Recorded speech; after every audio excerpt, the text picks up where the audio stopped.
ये जो लोपा का वीडियो है, लेयर ऑफ प्रोटेक्शन एनालिसिस, इसमें रियल लाइफ इंसिडेंट एक मैंने पिक किया है जिसपे मैं आपको लोपा कैलकुलेट करना और लोपा के कैलकुलेशन के बाद अगर रिस्क टोलरेबल रिक्वायरमेंट में नहीं आ रहा है, रिस्क टोलरेबल नहीं है, तो आप उसको कैसे फर्दर इम्प्रूव कर सकते हो सिल लेयर इम्प्रूव करके। ये मैंने इस वीडियो में बताया है। पूरी वीडियो देखिएगा, थोड़ा सा लंबा जाएगी क्योंकि रियल लाइफ कैलकुलेशन है। आप कैसे कैलकुलेट करोगे अपने वर्क प्लेस में लोपा को और कैसे अप्लाई करोगे, वो पूरा मैंने इस वीडियो में कैप्चर किया है। अगर आप देखेंगे, मैंने एक यहाँ पे इंसिडेंट लिया है। मैं रुके पेन ले लूँ।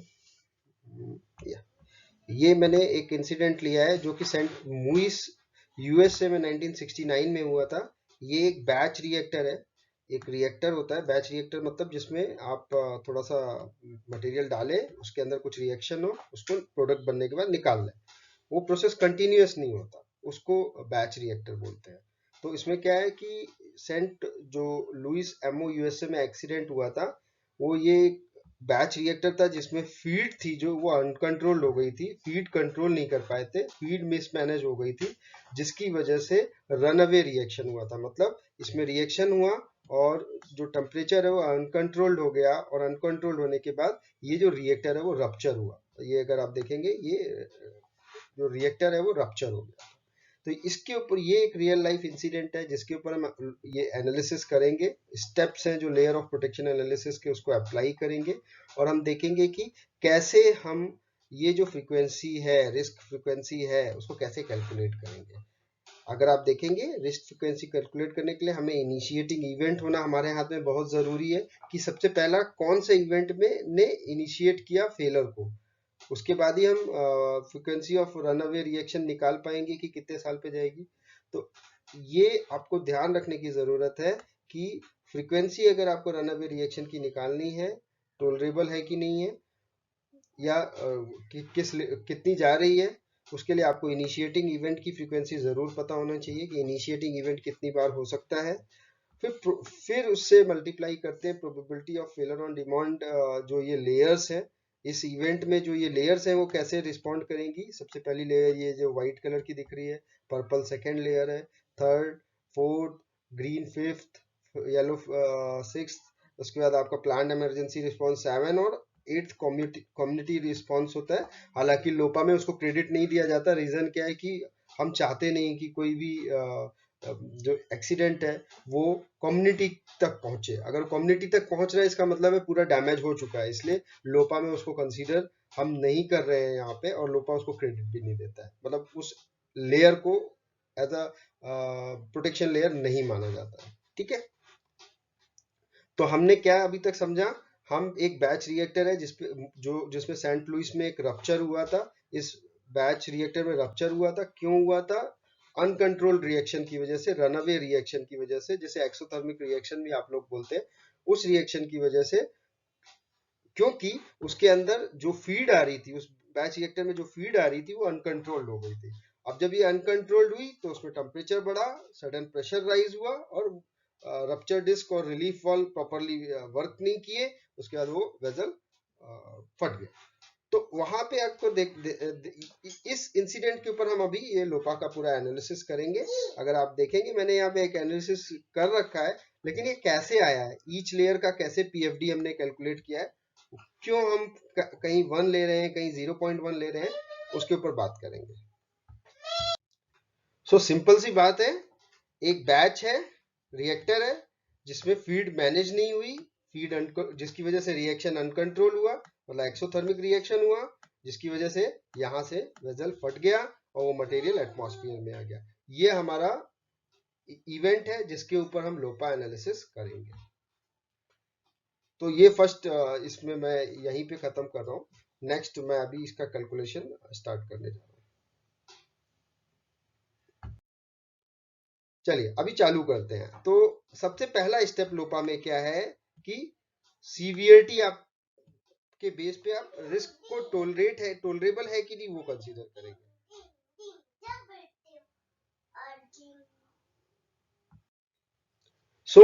अगर आपका कोई टॉक्सिक मटेरियल है, कोई टॉक्सिक मटेरियल है और यहाँ से रिलीज हो रहा है, यहाँ से रिलीज हो रहा है, बाहर एटमॉस्फेयर में जा रहा है, तो सारी कम्युनिटी को परेशान करेगा। आपका प्लांट का डैमेज भी मान लीजिए मैं $1 मिलियन ले लेता हूँ, तो ये ह्यूज है, बहुत ह्यूज इम्पैक्ट आ रहा है। तो आपने टोलरेबल जो फ्रीक्वेंसी है वो 10⁻⁵ पर ईयर लिया है, मतलब 1 लाख ईयर में एक बार वो इंसिडेंट होना चाहिए, तब जाके आप उसको टोलरेबल मानोगे। तो ये आपको अचीव करना है, 10⁻⁵ ईयर टोलरेबल रिस्क आपका जो है अचीव करना है, क्योंकि टोलरेबल रिस्क होगा तभी आप ऑपरेट करोगे प्लांट को। तो अभी एक्चुअल रिस्क क्या रहा है वो हम लोपा से कैलकुलेट करेंगे, फिर हम देखेंगे कि हमारी जो लेयर्स हैं इस रियल इंसिडेंट में जो फेल हुई, तो उस इंसिडेंट को हम उसमें कौन सी लेयर को इंप्रूव कर दें जिससे मेरा जो रिस्क है वो 10⁻⁵ पर ईयर के आसपास है। ठीक है, तो दिस इज द कैलकुलेशन जो हम करेंगे। तो सबसे पहला स्टेप हमने क्या किया, सबसे पहले आपको डिसाइड करना है स्टेप 1 में लोपा करने से पहले कि आपकी टोलरेबल रिस्क क्या है। तो टोलरेबल रिस्क फ्रीक्वेंसी आपने क्या बोली, टोलरेबल रिस्क फ्रीक्वेंसी बोली 10⁻⁵ पर ईयर। ये आपको ध्यान रखना है, लोपा स्टार्ट करने में सबसे पहला स्टेप है। अब हमने ये कंसीडर कर लिया है, अब हम कैलकुलेशन चालू करेंगे। ओके, सो स्टेप 2, अभी अब स्टेप 1 में आपने रिस्क कितना टोलरेबल है आपका आपने कैलकुलेट किया 10⁻⁵ पर ईयर, वो स्टेप 1 था। अभी स्टेप 2 में क्या है कि आप सिनेरियो सेट करिए कि किस सिनेरियो के अगेंस्ट आप लोपा कर रहे हैं। सो हमने इस पे क्या कंसीडर किया है, जो इवेंट है, इवेंट हमने ये कंसीडर किया है कि ये जो बैच रिएक्टर है इसमें फीड जो है इनिशिएटिंग एरर जो हुई, फीड कंट्रोल नहीं हुई, फीड ज्यादा आ गई, मटेरियल ज्यादा आ गया। अभी जब ज्यादा आ गया तो जो टेम्परेचर है, जो डिग्री सेल्सियस है मेरा, वो इंक्रीज कर गया, मतलब रनअवे रिएक्शन हो गया। तो ये मेरा सिनेरियो है और उसकी वजह से क्या हो रहा है, ओवर प्रेशराइजेशन हुआ और यहाँ से जो वेजल है वो रप्चर हो गया। तो दिस इज द स्टेप 2। आपको स्टेप 1 में टोलेबल रिस्क फ्रीक्वेंसी डिसाइड करनी है, स्टेप 2 में आपको ये डिसाइड करना है कि आपका सिनेरियो ऑफ इंटरेस्ट क्या है। सिनेरियो ऑफ इंटरेस्ट मेरा ये है जिसमें मैं बैच रिएक्टर का जो सडन राइज ऑफ टेम्परेचर है उसको कंसीडर कर रहा हूं, जिसकी वजह से ओवर प्रेशराइजेशन हो रहा है और इंसिडेंट हो रहा है। ठीक है, चलिए स्टेप 1 और 2 क्लियर, अभी स्टेप 3 पे चलते हैं।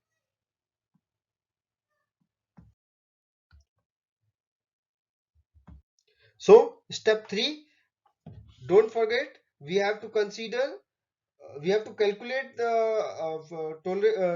रिस्क फ्रीक्वेंसी, हमको वो कैलकुलेट करना है। तो रिस्क फ्रीक्वेंसी का हमको स्टेप 3 से अभी चालू हो गया। अभी हमने सिनेरियो सेट कर लिया, हमने टोलरेबल रिस्क फ्रीक्वेंसी निकाल ली। अब हम सेकेंड थर्ड स्टेप पे आते हैं। अब हमको कैलकुलेशन स्टार्ट करना है ये वाला, जिससे मैं अपनी फ्रीक्वेंसी रिस्क फ्रीक्वेंसी को कंसीडर कर सकूं। तो सबसे पहले अभी आपने जब ये 2 स्टेप कर लिए तो थर्ड स्टेप में आपको ये निकालना है इनिशिएटिंग इवेंट फ्रीक्वेंसी। ठीक है, कि जो आपका सिनेरियो आपने सेट किया है उसका इनिशिएटिंग इवेंट क्या था। हमने सिनेरियो क्या सेट किया स्टेप 2 में, बैच रिएक्टर में जो है वो जो फीड है अनकंट्रोल हो गई, मटेरियल ज्यादा आ गया। ठीक है, ये हमने सेट किया है। तो ये आपको इस चीज के लिए थर्ड स्टेप में IEF यानी इनिशिएटिंग इवेंट फ्रीक्वेंसी कैलकुलेट करनी है।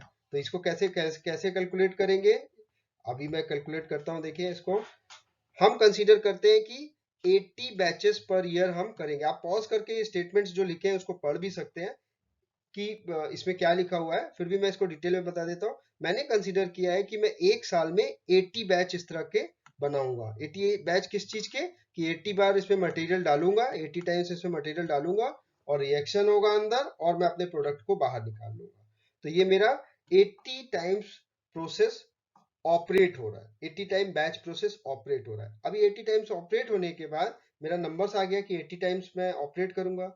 अब इसमें हर बार कितनी गलती होने की क्या चांस है, तो अगर आप देखेंगे मैंने जो शुरू में भी डिसाइड किया था, डिफाइन किया था कि इस मटेरियल को यहाँ पे डालने के लिए ह्यूमन जो है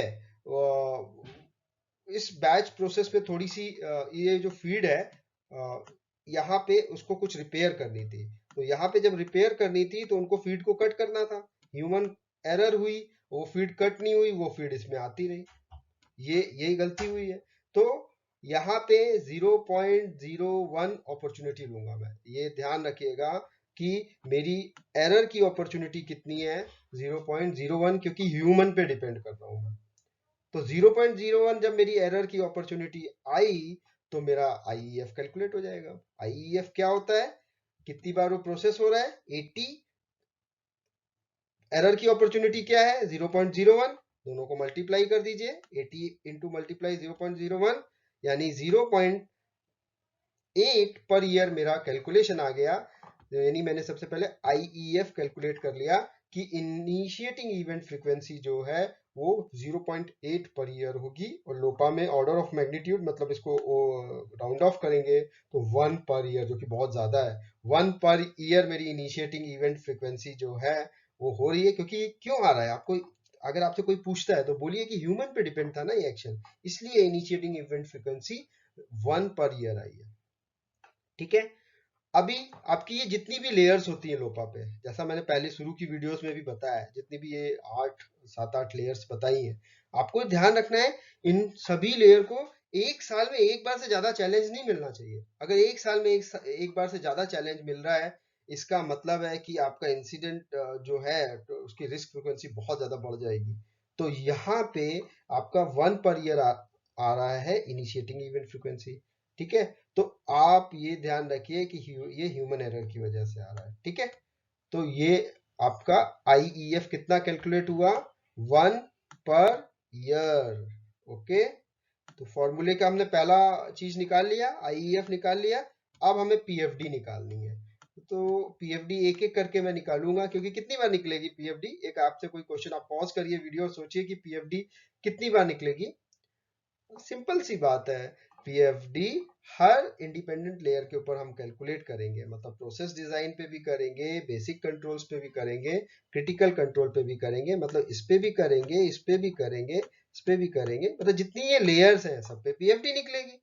किस चीज के लिए, देखिए ये चीज बहुत ध्यान रखिएगा कि आपको ये ध्यान रखना है कि जो सिनेरियो हमने सेट किया है, रनअवे रिएक्शन, फीड मिसमैनेज होने की वजह से, उसी सिनेरियो के ऊपर लोपा एनालिसिस हो रहा है। हर सिनेरियो को एक साथ मिक्स मत कर दीजिएगा, हर सिनेरियो का अलग लोपा निकलेगा। तो इस सिनेरियो में हमारा आईईएफ आ गया 1 पर ईयर, और अब हम पीएफडी निकालेंगे और जो वैल्यू आएगी उसको मल्टीप्लाई कर देंगे। और पीएफडी किसका होता है, हर लेयर का। यहाँ पे जितनी ये लेयर्स हैं हर लेयर का हम पीएफडी निकालेंगे। ठीक है, चलिए नेक्स्ट वीडियोस में हम पीएफडी निकालते हैं।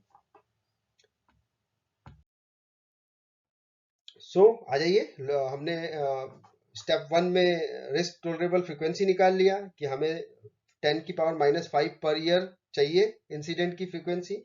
सेकेंड, हमने सिनेरियो सेट कर लिया। थर्ड, हमने सिनेरियो सेट करने के बाद ये सेट कर लिया कि इनिशिएटिंग इवेंट जो फ्रीक्वेंसी है वो कैसे निकालना है, वो निकाल ली, 1 आई है हमारी। अब हम आते हैं कि 1 कॉज 1 कंसिक्वेंस, जो मैंने अभी आपको बताया कि हमको मिक्स नहीं करना है, एक ही पे चलना है। तो हमने यहाँ पे जो सेलेक्ट करना है वो सेलेक्ट करना है रनअवे रिएक्शन। रनअवे रिएक्शन फिर से मैं रिवाइज कर देता हूँ, ये बैच रिएक्टर है, इसके अंदर फीड आ रही थी, ये फीड कंट्रोल नहीं हुई। क्यों इस बैच रिएक्टर में कंट्रोल नहीं हुई, क्योंकि इसकी इनलेट पे कोई मेंटेनेंस का काम होना था, ह्यूमन ने इंश्योर नहीं कर पाया कि वो फीड को पीछे से कट कर दे। फीड इसके अंदर आ गई, और जब मटेरियल इसके अंदर आ गया, जो लिमिटिंग एजेंट था, लिमिटिंग एजेंट मतलब जिसको जिस लिमिट में डालना था वो ज्यादा आ गया, तो यहाँ पे रन अवे रिएक्शन हुआ, टेम्परेचर इंक्रीज हुआ, और ये वेजल यहाँ से कहीं से रप्चर हो गया, ये यहाँ से रप्चर हो गया। अब हम इसके ऊपर जितनी भी लेयर्स हैं, प्रोसेस डिजाइन, चाहे बेसिक कंट्रोल्स, चाहे क्रिटिकल कंट्रोल्स, चाहे एसआईएस, चाहे फिजिकल प्रोटेक्शन डिवाइस, चाहे रिलीफ वॉल्व, डाइक्स, चाहे प्लांट इमरजेंसी रिस्पांस, इनके ऊपर भी बात करेंगे कि अब इनका पीएफडी कैसे कैलकुलेट करना है। क्योंकि हमें फॉर्मूला मालूम है, risk frequency is equal to initiating event frequency multiply PFD, जितनी भी लेयर है उनकी पीएफडी को मल्टीप्लाई। चलिए, अब इस वीडियो में स्टेप 5 आ गया हमारा कि अब हम एक एक जो लेयर है उसका पीएफडी निकालेंगे, और एक एक लेयर का जब मैं पीएफडी निकालूंगा तो उसको मैं उस फॉर्मूले में मल्टीप्लाई करता जाऊंगा। तो मैं अभी इस वीडियो में लेयर 1 का निकालता हूं। लेयर 1 क्या है मेरी? Process design. So process design, एक गुड प्रोसेस डिजाइन होना चाहिए। सिस्टम ऐसा बने कि रोबस्ट हो, और जो ये डिविएशन हुई, क्या डिविएशन हुई? मटेरियल का फीड कंट्रोल नहीं हो पाया, और फीड कंट्रोल नहीं हो पाया तो आपका टेम्परेचर बढ़ गया। यही डिविएशन है। डिविएशन किसे कहते हैं? जो हमने सोचा था वो ना होके कुछ और हो जाए। तो ये जब डिविएशन हुई तो आपका प्रोसेस डिजाइन ऐसा होना चाहिए जो उस चीज को प्रिवेंट कर ले, मतलब उस फीड को क्योंकि यहाँ पे ह्यूमन पे हम डिपेंड थे। ये जो बैच रिएक्टर का हमने एग्जांपल लिया, इसमें इसके इनलेट फीड पे यहाँ पे रिपेयर होनी थी। अब रिपेयर होनी थी तो इसको एक ह्यूमन के डिसीजन पे डिपेंड करना पड़ा कि ह्यूमन आएगा और उसको रिपेयर करेगा, और उसके बाद हम बैच रिएक्टर पे काम करेंगे। लेकिन यहाँ पे ह्यूमन फेल हो गया। तो ये कह रहा है कि इनहेरेंटली सेफर होना चाहिए। मतलब प्रोसेस डिजाइन कैसी होनी चाहिए? इनहेरेंटली सेफर होनी चाहिए, जिससे कि ये जो कंसिक्वेंस हुआ, पोटेंशियल कंसिक्वेंस हुआ, क्या पोटेंशियल कंसिक्वेंस हुआ? फीड कंट्रोल नहीं हुई और उसने यहाँ पे रनअवे रिएक्शन कर दिया। ठीक है। तो अभी लोपा में हम इसलिए यहाँ पे आप देखेंगे कि प्रोसेस डिजाइन गुड नहीं मान रहे हैं इस वाले एक्सीडेंट के केस में, क्योंकि अब इस प्रोसेस के केस में कहीं पे भी ये नहीं बताया कि प्रोसेस बहुत ही डिजाइन बहुत अच्छी थी। और कोई इंफॉर्मेशन होती तो हम कंसीडर करते, लेकिन इसमें ऐसा कुछ नहीं बताया था। इसलिए फर्स्ट जो लेयर है, ये प्रोसेस डिजाइन की जो लेयर है, रुकिए मैं इसको इस कलर से आपको दिखाने की कोशिश करता हूँ। जो ये मेरी डिजाइन है, ये जो प्रोसेस डिजाइन है, इसका प्रोबेबिलिटी फेलर ऑफ डिमांड 1 लूंगा कि जब डिमांड आई और इसको एक्ट करना था तो ये एक्ट नहीं किया, इसलिए मैं इसको 1 लूंगा। अगर एक्ट अच्छे से करता है तो मैं 0.0001 लेता, क्योंकि वर्ड क्या है? P F D, probability of failure on demand. तो फर्स्ट लेयर की पीएफडी हमने क्या कैलकुलेट की? 1, क्योंकि प्रोसेस इनहेरेंटली सेफ नहीं था, और जब डिमांड आई तो वो उसने एक्ट नहीं किया ठीक से, इसलिए पीएफडी 1 लिया है मैंने यहाँ पे। अब मैं लेयर 2 नेक्स्ट वीडियो में आपको बताऊंगा।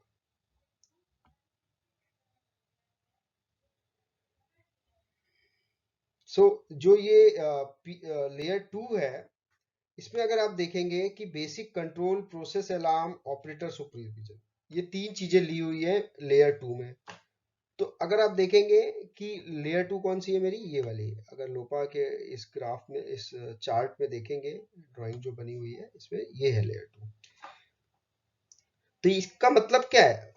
पहले वाले में तो प्रोसेस इनहेरेंट इतना स्ट्रांग होना चाहिए था कि इंसिडेंट ना हो, ये सिनेरियो बन ना पाए।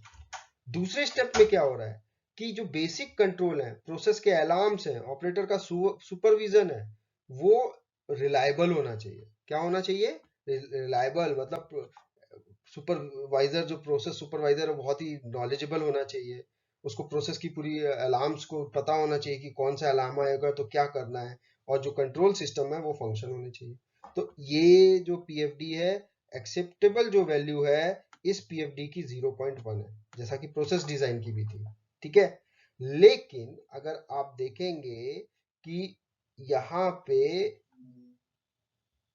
कोई भी जो कंट्रोल और प्रोसेस अलार्म था वो वर्क नहीं कर रहा होगा, क्योंकि यहाँ पे हमने क्या लिया है कंसीडर? यहाँ पे हमने रिपेयर कंसीडर की है कि बैच रिएक्टर रिपेयर हो रहा था। जब रिपेयर हो रहा था तो सारे अलार्म सिस्टम बंद कर रखे होंगे, क्योंकि वो लोग उस बैच रिएक्टर के ऊपर ही काम कर रहे थे, उसकी फीड के पाइप पे ही काम कर रहे थे। तो इसका मतलब है कि यहाँ पे भी पीएफडी 1 आएगी। कितनी आएगी? 1। यानी उस समय ये लेयर भी सही से फंक्शन नहीं कर रही थी। Now third layer, critical alarms, operator supervision and manual intervention. ठीक है। तो यहाँ पे क्या है कि जब भी जो टेम्परेचर है, हमें ऐसा अलार्म सिस्टम बनाना चाहिए जैसे हाई हाई अलार्म बोलते हैं। हाई हाई अलार्म मतलब कि अगर मेरा मान लो टेम्परेचर 180 डिग्री सेल्सियस है, जो क्रिटिकल है, जैसा कि क्रिटिकल अलार्म लिखा हुआ है, तो जो मैं क्रिटिकल जो अलार्म दूंगा मैं वो 150 के आसपास ही दे दूंगा। उसको मैं हाई हाई लूंगा कि 150 के आसपास ही उसका हाई हाई हो जाना चाहिए। 150 के पास हाई हाई हो जाएगा तो मुझे, जो लोग हैं वहां पे, उनको पता चल जाएगा, वो मैनुअल इंटरवेंशन कर पाएंगे कि ये जो वेजल है इसका टेम्परेचर ऊपर जा रहा है, और कूलिंग सिस्टम या किसी चीज को ऑन कर देंगे। तो ये लेयर ऑफ प्रोटेक्शन जो है, ये इसका मतलब है। अब इसकी पीएफडी कितनी आई? इसकी पीएफडी भी हमने यहाँ पे 1 ली है, क्योंकि यहाँ पे अलार्म पे किसको रिस्पॉन्ड करना था? ऑपरेटर को। और इस इंसिडेंट में कहीं पे भी ये डिफाइन नहीं है कि ऑपरेटर ने बहुत अच्छे से काम किया। होना वो 0.1 चाहिए था, लेकिन आया कितना? 1। तो मेरी पहली लेयर का भी 1 आया, इस लेयर का भी 1 आया, इस लेयर का भी 1 आया। इस तरीके से एसआईएस को भी कैलकुलेट करेंगे। एसआईएस की यहाँ पे हमने 0.1 कंसीडर किया है, जो फ्रीक्वेंसी है, क्योंकि यहाँ पे इंस्ट्रूमेंटेशन सिस्टम यहाँ पे बोल रहे हैं कि लगा हुआ था। ठीक है। और एसआईएस क्या होता है? देखिए, एसआईएस का मैं इसमें एग्जांपल लिखा है, आप पॉज करके पढ़ सकते हैं। एसआईएस को ये ध्यान रखिए कि मान लीजिए ये एक मेरा क्या कहते हैं,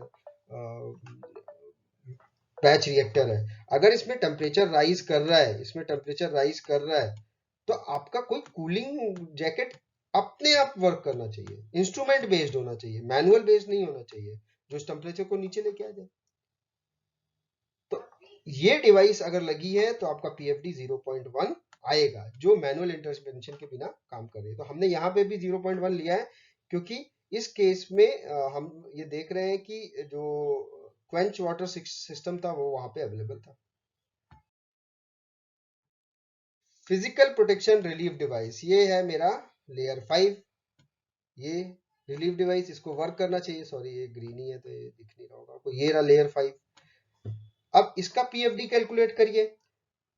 तो कह रहा है कि हर वेजल में रिलीफ डिवाइस होता ही होता है। ठीक है, यहाँ पे भी रहा होगा।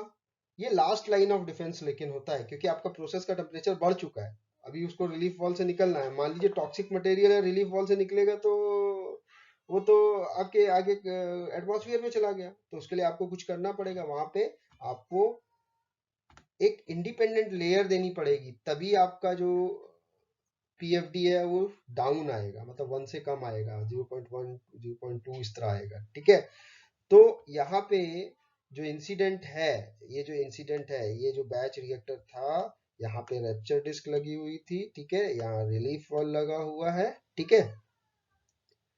तो रिलीफ सिस्टम जो है उसमें रप्चर डिस्क थी, और जो कि रिलीफ वॉल के साथ लगी हुई थी, फॉलोड बाई है, ध्यान रखिएगा। तो इसमें कह रहे हैं, in this case the relief system was not maintained and the rupture disc formed a small pin hole leak over years of use. तो ये इस आप उस इंसिडेंट की केस स्टडी को पढ़ोगे तो उसमें ये सब चीजें मिलेंगी कि यहाँ पे पिन होल हो रखा था, और जो रिलीफ वॉल था वो मेंटेन नहीं था। ये दोनों ही गलतियां हो रही थी। तो अभी आपका बताइए कि आप कैसे कंसीडर करेंगे? तो इसका भी 1 के आसपास ही आएगा।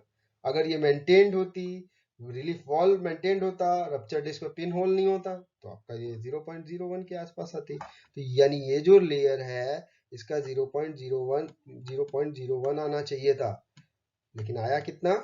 1। क्यों? क्योंकि वो मेंटेन नहीं थे। तो अभी आपको समझ में आ रहा है ना कि लोपा कैसे कर रहे हैं। ठीक है। इसी तरह पीएफडी 1 लिए हमने डाइक्स के लिए, क्योंकि डाइक्स क्या है? अभी आपका तो हो गया ना इंसिडेंट, आपके इंसिडेंट को तो प्रोटेक्ट नहीं किया, इसलिए पीएफडी 1 ले रहे हैं यहाँ पे। ठीक है। सिर्फ डाइक क्या कर रही है? इन्वायरमेंटल सॉल्यूशन कर रही है, लेकिन लेयर ऑफ प्रोटेक्शन एनालिसिस हम सेफ्टी इंसिडेंट के लिए कर रहे हैं, रिस्क के लिए कर रहे हैं। इंटीग्रेट आई कैन अंडरस्टैंड कि इंटीग्रेटेड रिस्क असेसमेंट अप्रोच में हम सेफ्टी, इन्वायरमेंट, हेल्थ तीनों को कंसीडर करते हैं। यहाँ पे अगर हम देखें तो इन्वायरमेंट को प्रोटेक्ट कर रही है, लेकिन सेफ्टी इंसिडेंट तो हो गया ना।